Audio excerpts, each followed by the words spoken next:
Bonjour à tous et bienvenue dans Express Orient. Au programme cette semaine, le Liban où le spectre de la crise monétaire plane de nouveau sur le pays. Hassan Obeid, professeur de finance à l'European Business School de Paris, est avec nous pour nous expliquer tout cela.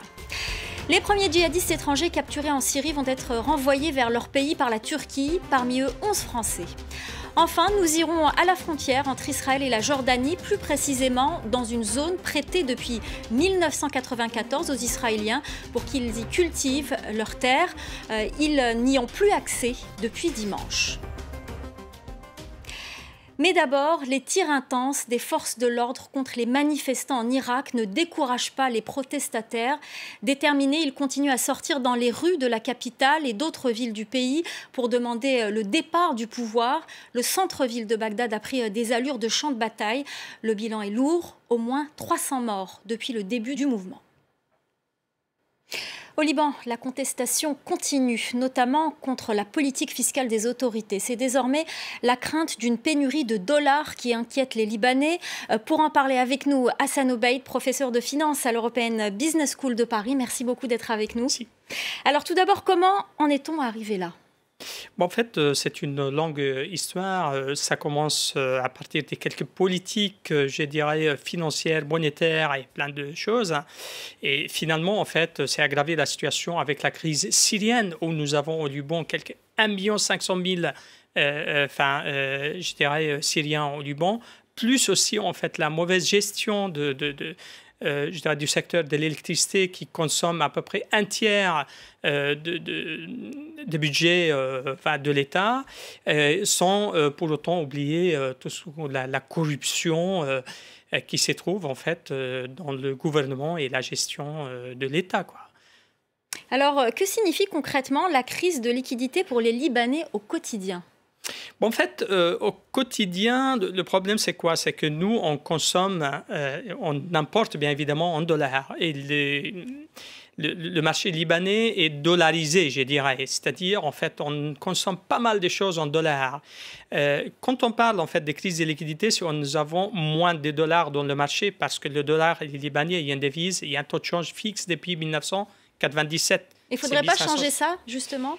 En fait, pour l'instant, on ne va pas le changer. Ce n'est pas dans l'immédiat, ce n'est pas prévu à le changer parce que la Banque centrale prévoit injecter de l'argent dans le marché pour protéger la livre libanaise contre la dévaluation.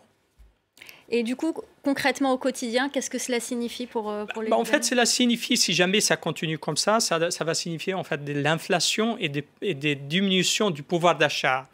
Et bien évidemment, quand on parle de diminution du pouvoir d'achat, c'est beaucoup plus de pauvreté, beaucoup plus de taux de chômage. Parce que finalement, ce n'est pas un problème complètement, je dirais, monétaire et économique, mais c'est aussi une relation entre la politique et l'économie. Alors justement, le directeur de la Banque centrale libanaise s'est montré plutôt rassurant. Est-ce que vous partagez cet optimisme ?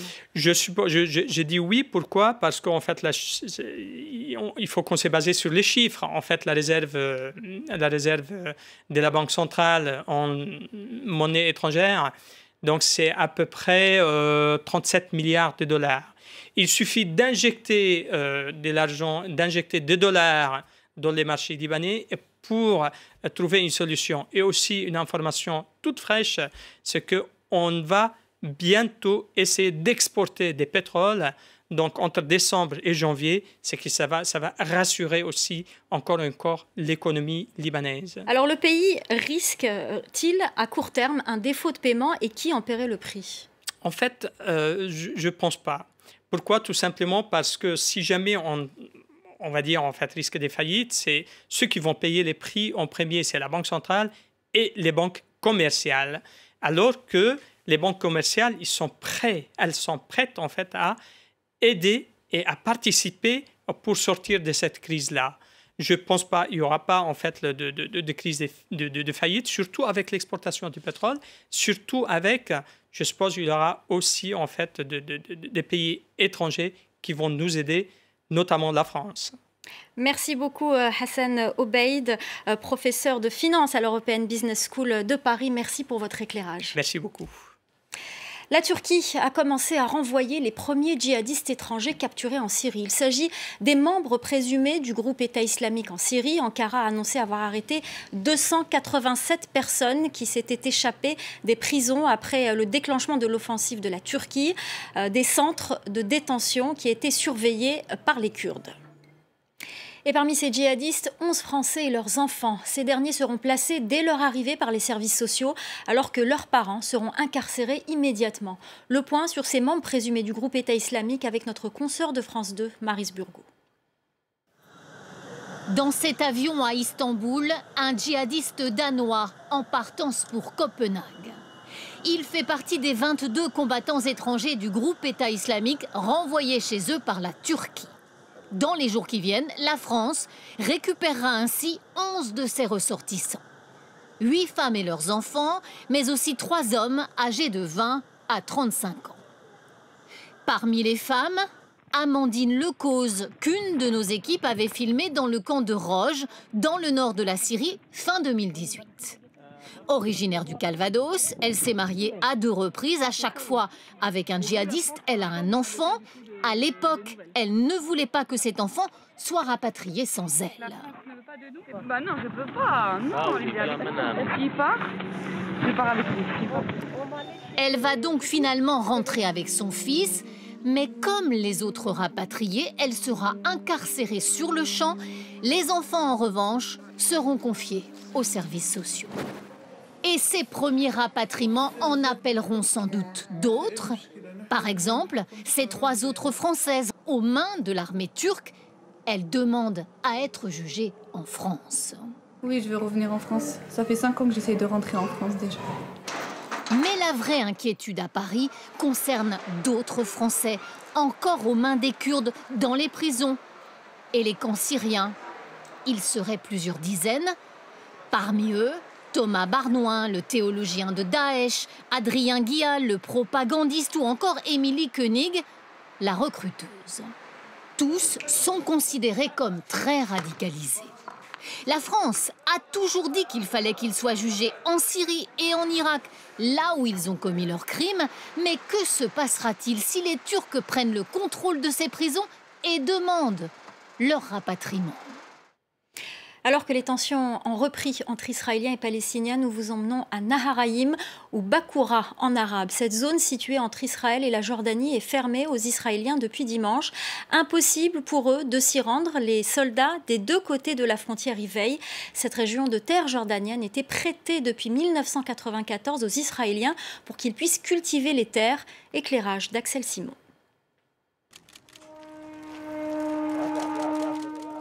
Une frontière qui se referme sur un accord de 25 ans.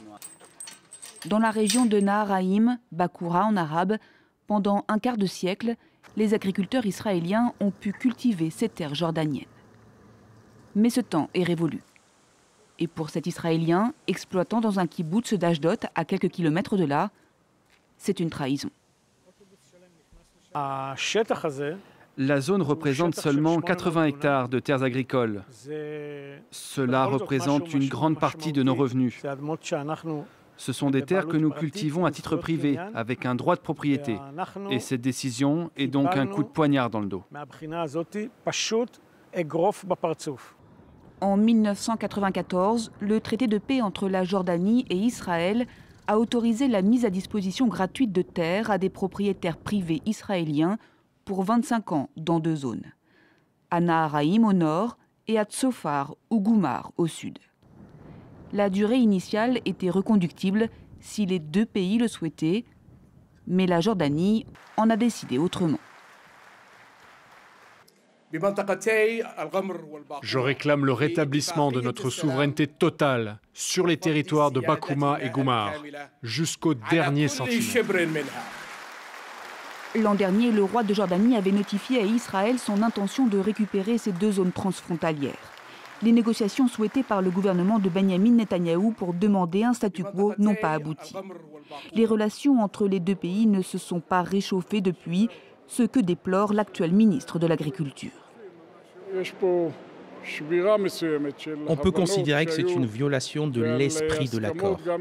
Il avait été conclu verbalement, Mais il s'agissait de permettre aux Israéliens de cultiver ces terres sans conséquences et sans préjudice sur la souveraineté jordanienne. La Jordanie et l'Égypte sont les deux seuls pays arabes à avoir signé un traité de paix avec Israël. Mais pour beaucoup de Jordaniens, cet aspect-là de l'accord était vécu comme une humiliation. En récupérant l'entière souveraineté de son territoire, le roi de Jordanie froisse peut-être son voisin, mais donne satisfaction à son peuple. Voilà, c'est la fin d'Express Orient. Restez avec nous, l'info continue sur France 24.